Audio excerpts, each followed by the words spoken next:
There we go. Well, we have the Well, joy of having Ben and Yuka here.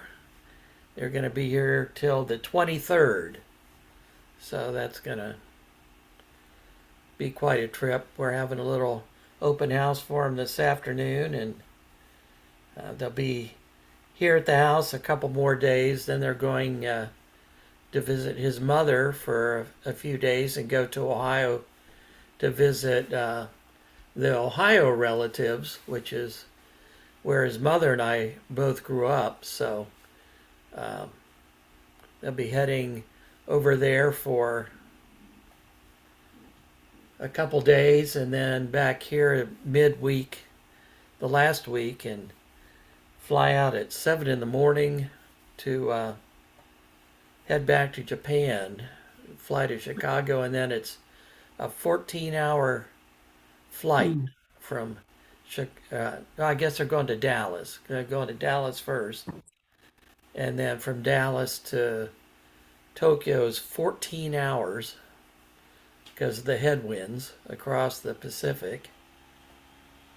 And then they have to catch a bullet train to where they live, way up in northern Japan. So the Japanese custom is to always send gifts.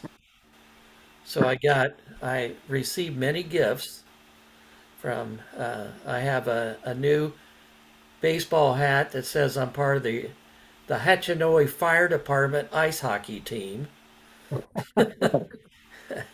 And some handmade bowls, and he brought gifts for his sisters and uh, brothers, brother.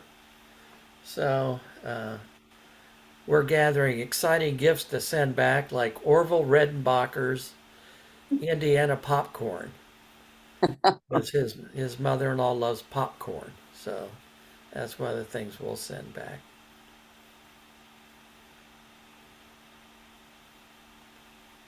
we certainly need to keep Lynn and her sister Vivian and their whole family in Yeah, our prayers for her recovery.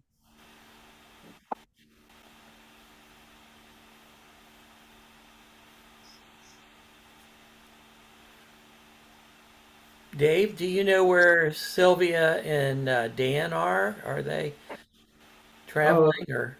Yesterday they were still in Kenya, Oh, that's right. and they were ha doing a lot of visiting with a lot of people.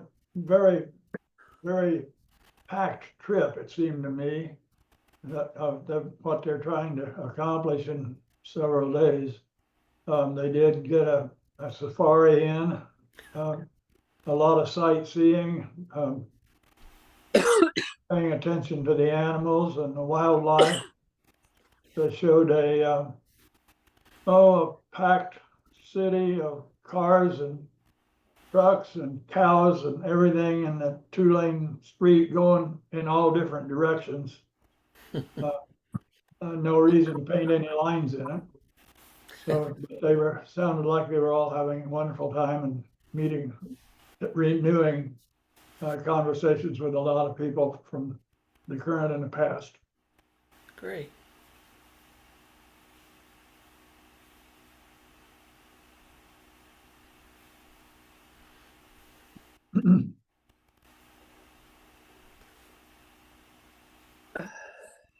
Well, for all the good, let us give thanks for the needs that we each have in our lives, and we know that our friends have. Let's be holding them in God's eternal light and love. Um, as the Western Friend, which is a magazine for friends in the West, um, always ends each of their weekly newsletters. Let us see what love will do. So that's hold those things in love. Today, Chip's our worship leader, and so he will speak out of the silence as he feels led.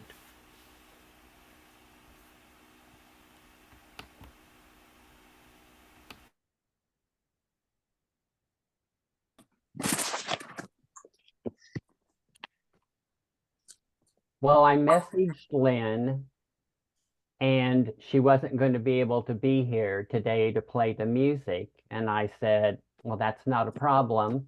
I've got a CD player and I have the music. So in honor of my cousins arriving from Japan, I was going to play the song about going to see the cherry blossoms, which is my favorite Japanese song.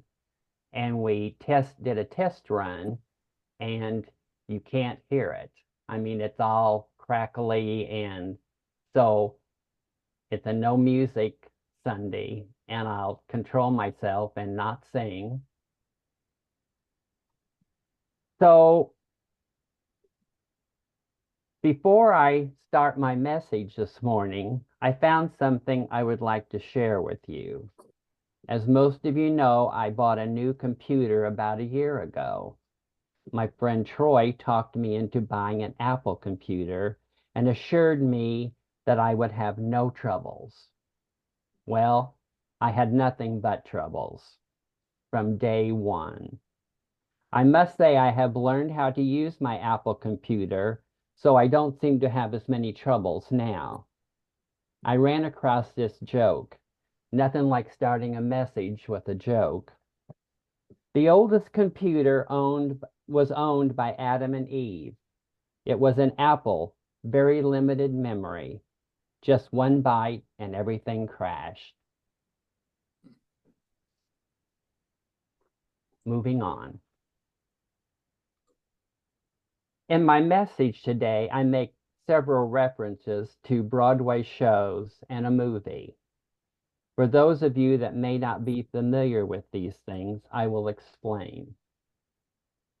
I talk about the musicals Mame and Oklahoma. Mame is a musical based on the 1955 novel Auntie by Patrick Dennis. The musical opened on Broadway in 1966 and was later in 1974 made into a movie. I talk about being on the front porch of a Southern mansion.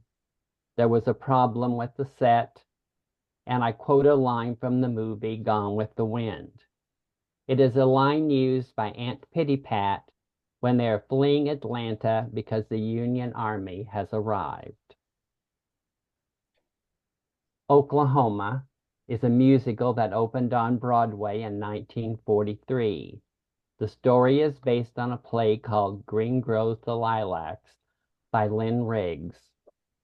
In the musical, there is a 15-minute dream ballet. It features two dancers called Dream Curly and Dream Lori. Oh, it was made into a movie into 1955. The Mousetrap. The Mousetrap is a murder mystery play by Agatha Christie. The play is the longest running play in the history of the world.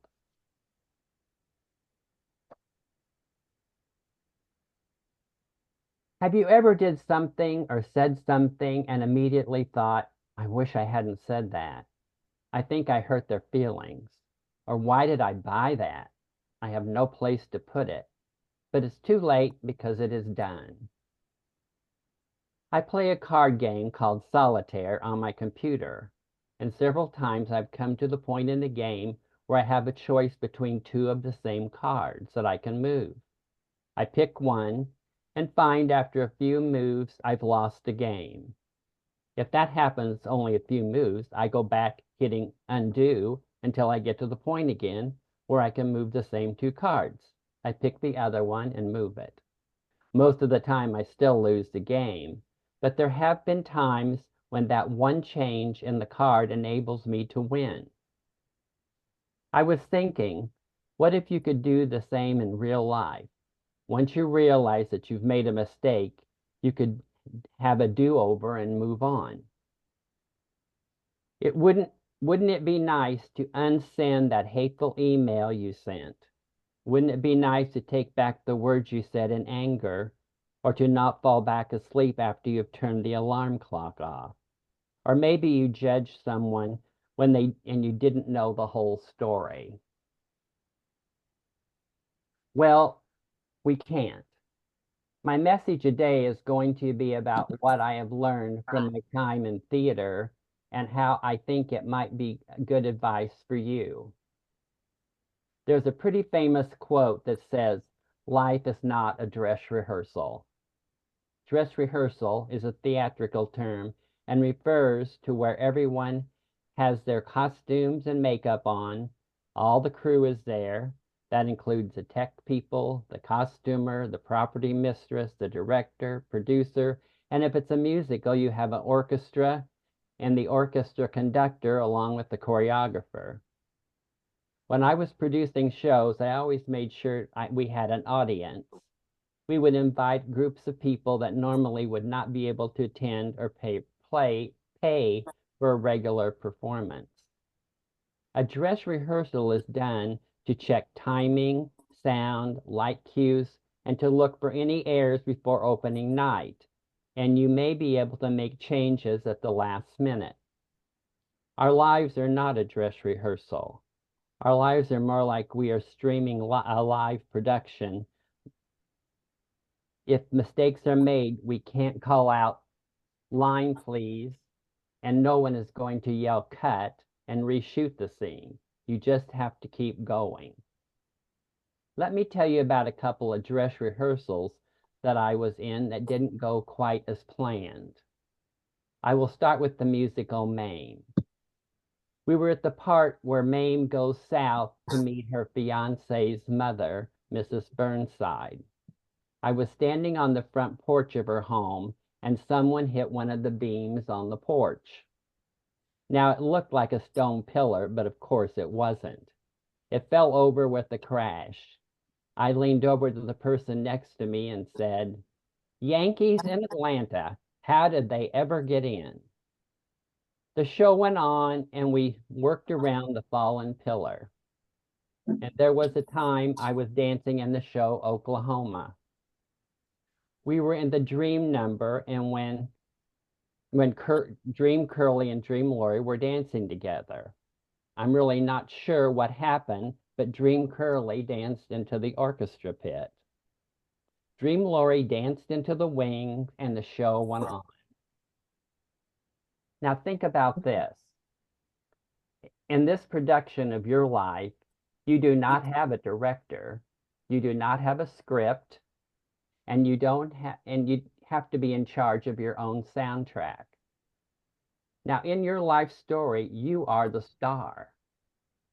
Now, you're supporting actors. Some you get to pick, others just show up. Some of your supporting actors may be with you for your entire life, and others just for a short time.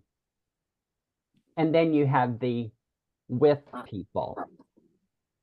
These are the people that come and go and maybe have a line or two and they are gone. And then you may be able to have a guest star in your life. They are a star in real life, but only appear briefly in your production. I was lucky enough to have Elizabeth Taylor and Yul Brynner in mine. So of the rest of the cast and crew in your life, you have to remember you need to do the best you can to keep the show running smoothly. First, let God be your director. If there is a plan, God knows it. If you trust in Him, He will guide you and help you make the right decisions. Second, be kind to your cast and crew. You don't want to be known as someone that is temperamental and hard to work with. Help those other people around you. Even if it's someone you may only meet once, be kind and give them a smile. It will go a long way. Third, be patient. Some people may not be as quick to pick up on things. Reach out and give them a helping hand. Fourth, don't be judgmental. Some may be trying their best, but best to understand. So if a person can't walk and move their arms, then just let them walk. Fifth, if you can't say something nice, don't say anything at all. Remember, you can't take back words that have come out of your mouth. Now, this reminds me of a message that Dan Berger gave. It was one of my favorites. It was fair time, and he'd gone to the fair, and he had tried all kinds of food. Some sweet, some spicy, and some really hot. He said, what if when we talked and said things that our mouths tasted sweet, but when we said something unkind or hateful, our mouths burned? It was really something I thought about. And sixth, we are all in this together. No one does a production of any kind on their own. So when you come out and take your bow, make sure you gesture to the rest of your cast members to also take a bow and acknowledge the orchestra and the conductor. And make sure you thank each member of the crew. They do much work and never get to take a bow.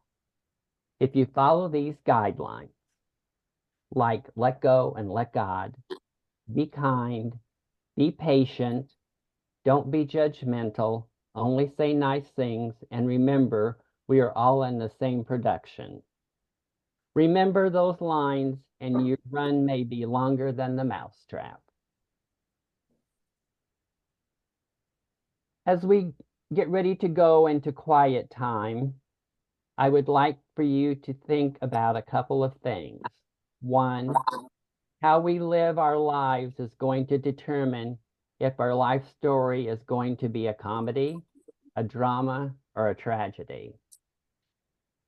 And two, will you get a good review from God? I would like to end with a quote from Melvin J. Ashton. If we could look into each other's hearts and understand the unique challenges each of us faces, I think we would treat each other much more gently, with more love, patience, tolerance, and care. May the light of God surround you. May the love of God enfold you. May the power of God protect you. And may the presence of God watch over you. For wherever you are, God is.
Go now in peace, go now in peace.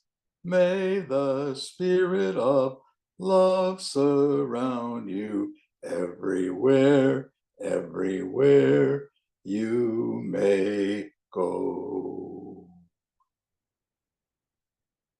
That's for you, Chip. Thank you.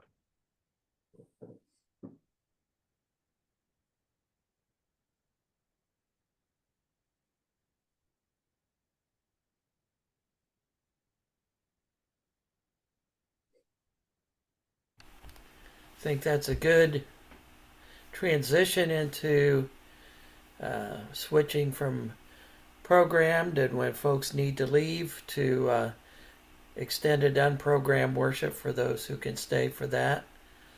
So, thank you, musical director Loring and director producer Chip, for your offerings this morning. Godspeed for those who need to leave, and we hope to see you next week. Thank you, Chip.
I thought about Chip's analogy of life as production. I grew up evangelical Quaker, and if I would change what we were taught a little bit, it was God loves you and has a wonderful script for your life. There was a script, a plan that for each of us that we were supposed to follow if we really wanted to be people of faith. I always was concerned about that because I was always going off script, it seemed. It's probably surprising to many of you that I would do that. But it seems as I think about the analogy, I think in some ways God's directing an improv and trusting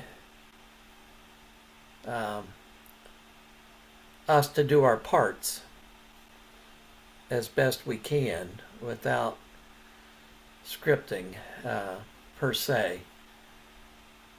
St. Augustine, as he was known in the neighborhood I grew up in, all Catholic neighborhood, one of my favorite quotes from him was, "Love God and do as you please." Meaning that if you truly endeavored to follow the way of Jesus and love God, you would do what was pleasing to God as well, instead of worrying about all the legalisms or getting it just right. And so I'm easy being in an improv, and I like Chip's 6 lessons for us.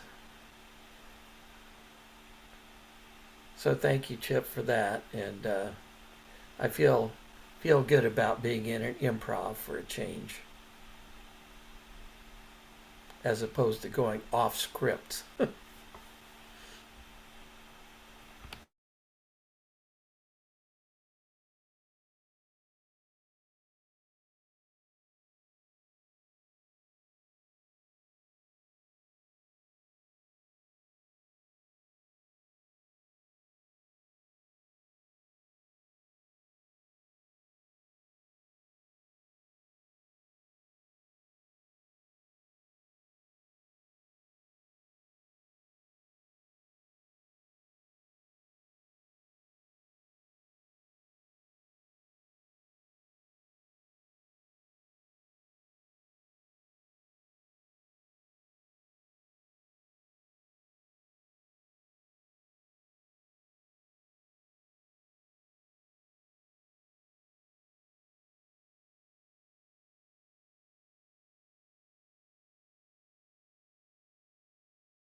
If all hearts are clear, we can close meeting for worship for the day.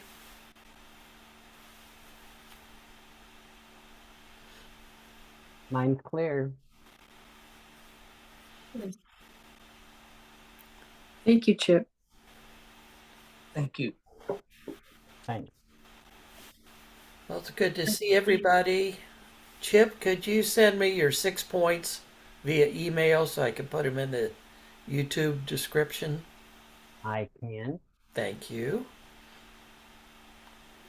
And we hope to see. Hope you all have a good week, and hope to see everybody next week. And I will send out the address sheet to everybody, and you can just fill it in and send it back. Thank you. Correct information, or if you're not on there, add yourself. So, or add anybody else you want to. We'll turn that into the yearly meeting for our annual report. How we've grown. Sounds perfect. Thank you all, and we'll see you next week. Bye. Bye.